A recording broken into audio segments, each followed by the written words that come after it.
pemain gue tuh mekanik nggak kalah gitu sama pemain lain di MPL. Kuncinya gimana caranya gue nyatuin 5-7 pemain ini jadi satu. Kuncinya di sana. Dan gue setuju tentang semua itu kok. Setuju banget gue. Oke, next. Aura. Ya kan? Kalau Aura menurut gue topik yang menarik. Soalnya bisa dibilang Aura juga salah satu tim terbesar di Indonesia ya kan. Yoi. Kalau kalian ngomong tim-tim besar di Indonesia itu let's say nomor 1 obviously EVOS, nomor 2 RRQ. Cuman bisa dibilang ya mereka deket lah sama each other. Terus ketiga tuh Aura sama BTR, mirip-mirip kan. Soalnya Aura kan fanbase-nya juga besar. Gue nggak tahu ya fanbase mereka tuh besar, benar-benar besar sesuai itu apa enggak, itu gue nggak tahu. Ya. Nggak ada yang tahu.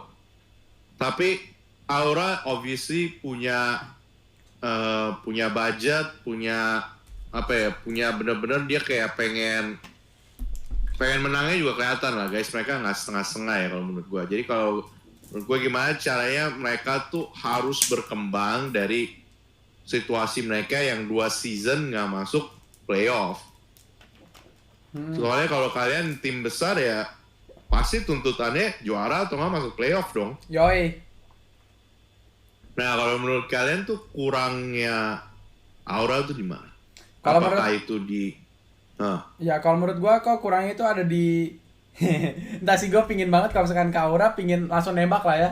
Gue pingin banget Susu Gajah main. Gua rasa Susu Gajah ini bakal bikin banyak perubahan ya di tim Aura. Cuman gua nggak tahu ke depannya gimana, atau Susu Gajah bakal dimainin atau enggak. Tapi ya itu, gue berharap banget Susu Gajah main.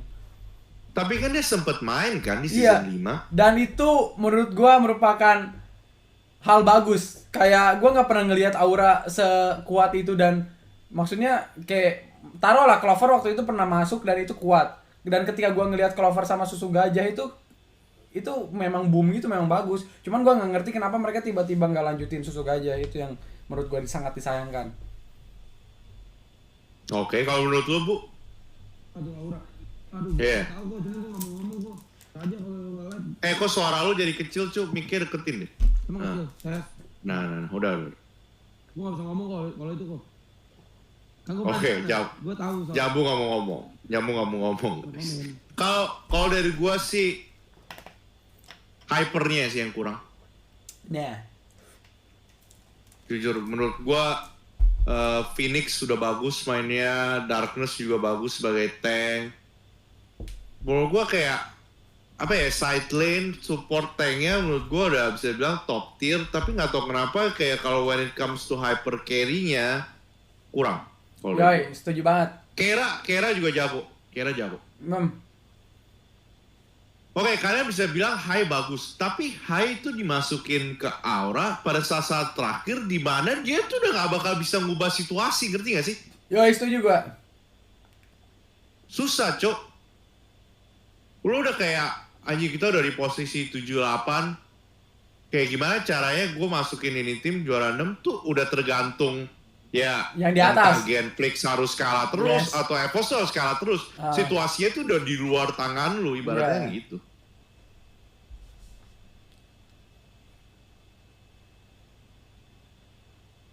Oke, berikutnya siapa nih? Genflix dulu apa EVOS? Pada mau ngomong EVOS dulu gitu. Wah, di satu sisi gue sih agak ngeri kalau ngomongin tim-tim besar, anjing. Masalah fanbase-nya sih macam babi ya. Wah, mereka tuh udah kayak ngebela agama, anjing, ngeri gue tadi. Bela agama.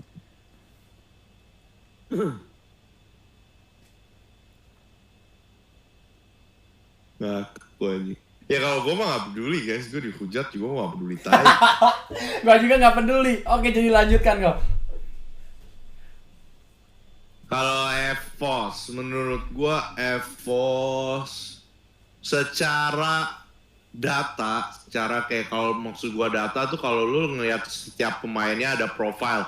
Misalkan contoh One, hyper, mekanik segala macem tuh bisa dibilang mentok gitu, mekaniknya segala macem tuh mentok, jago, artinya top tier.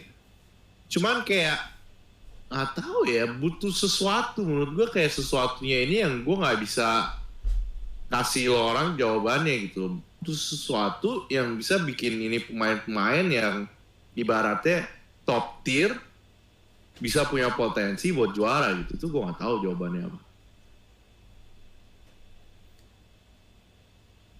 Kalau dari gua kok, mau lanjut kah? Lanjut aja. Entah sih, kalau gua dari season 4 gua ngerasa adanya Luminaire sama Echo itu merupakan pondasi penting yang dimiliki sama EVOS. Terus sayang banget lah ketika EVOS tuh ngelepas Aura terus dilanjut ke Luminaire yang ngebikin, ya kalian tahu sendiri lah sekarang EVOS kayak gimana. Jadi kalau menurut gue Tapi kan itu di luar tangan EVOS, Dil. iya, dan maksudnya kenapa EVOS nggak bisa, sebenarnya EVOS mungkin lagi cari pengganti mereka, cuman masih belum tepat aja. Jadi mungkin waktu Iya, itu kan keputusannya Eko buat kayak gue nggak mau main gitu kan. Iya. Kayak lu sebagai manajemen juga nggak bakal bisa maksa pemainnya main lah kalau dia hatinya nggak ada di sana kan. Ya itu juga. Cuma mungkin EVOS lagi nyari itu sih.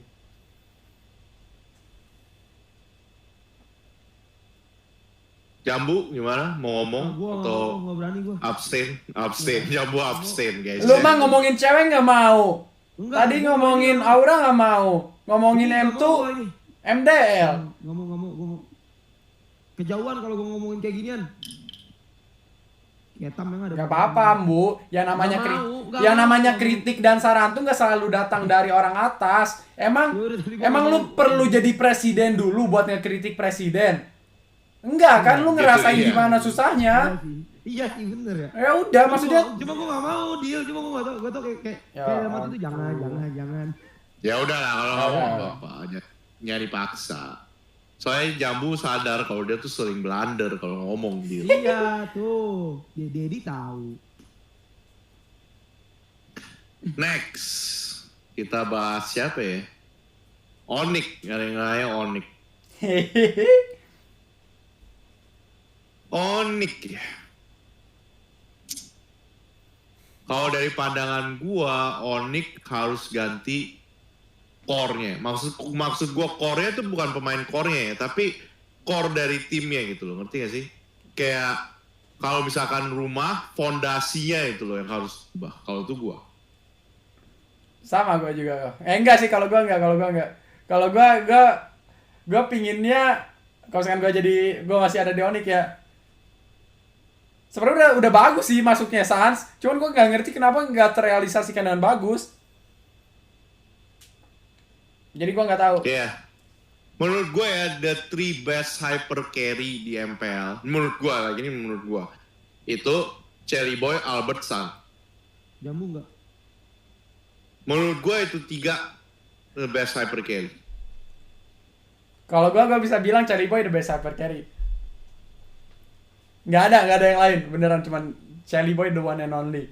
Bukan berarti gua nggak terima Albert ngebantai gua kemarin, nggak, jangan mikir kayak gitu please guys. Gua tahu pikiran netizen tuh kayak, dia nggak terima ya dibantu sama Albert. Guys, beneran Cherry Boy itu above. Bukan berarti gua mengagungkan Cherry Boy juga, cuman ya itu dari pandangan gua lah. Sin kan udah gak main hyper guys. Yoi. Menurut nih, gue tanya kalian nih. Menurut kalian yang bikin hyper carry itu jago apa? Kalau misalkan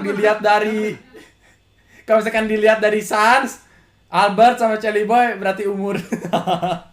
Yang muda yang jadi hyper carry anjing. Pai. Nih ya, dari kata hyper carry itu lu tuh tukang gendong, ngerti gak sih? Iya. Lu tuh punya tugas di mana lu tuh dikasih farm priority. Nih misalkan nih semua lahan Mobile Legends tuh milik lu. Yes. Tapi tugas lu adalah gue bikin lu kaya, lu menangin gue game ya. Kuncinya di sana. Iya. Kayak artinya mikro lu harus top tier, mekanik tuh mikro ya. Makro lu, pemahaman map lu tuh juga harus top tier. Lu harus tahu nih, gue dengan item gue misalkan Raptor Macet sama sepatu coklat, gue tuh bisa bunuh siapa? Ya kan? Iya. Kalau gue geng ke atas, gue bareng misalkan Maman yang punya misalkan waktu itu barang dia ada ABC, bisa nggak kita bunuh Uranus gitu? Yap. Itu yang bikin hyper tuh jago, itu pengetahuan dimana kalau gue ngegeng ke atas, gue bisa bunuh, gue bisa dapat objektif. Kalau Hyper nggak tahu itu, dia tuh bukan Hyper top tier. Kalau menurut gue itu. Dan gua nggak akan pernah bosan bilang guys, kadang gua tuh suka kaget sama khususnya Kodelwin ya, yang gaweannya tuh sebagai bos dan dia tuh tahu dan paham bagaimana sistem game itu bekerja. Kadang sangat disayangkan nih, gua ulangi sekali lagi, kalau misalkan Kodelwin itu cuma sebatas bos, gua berharapnya dia jadi coach, cowok. Kayak jadi kan kalau misalkan di OG tuh Sep dari coach jadi player, nah mungkin ini dari bos jadi coach, nah itu sabi sih. Deal, kan gue udah pernah nge-coach scrim kita sekali. Yoi, makanya dan gue ngerasa itu fucking works. Maksud gue kayak bahkan kalau misalkan di scrim nih ya, lu lebih bagus daripada Nasduk, cowok kalau di scrim. Tapi kalau di turnamen Nasduk kemarin fantastis sih anjing, enggak bohong. Wah, kelas Nasduk. Yoi. Kelas. Penjilat enggak guys, itu fakta, itu beneran fakta, cowok, itu beneran fakta. Naikin gaji enggak sih? goblok. Enggak lah, yang nggak ngeliat pasti emang mikirnya jilat. Iya, padahal kalian tahu sendiri lah Kodelin main Among Us kayak gimana tai. Nah, Among Us tuh kayak gambaran mudahnya bagaimana sistem makro bekerja guys.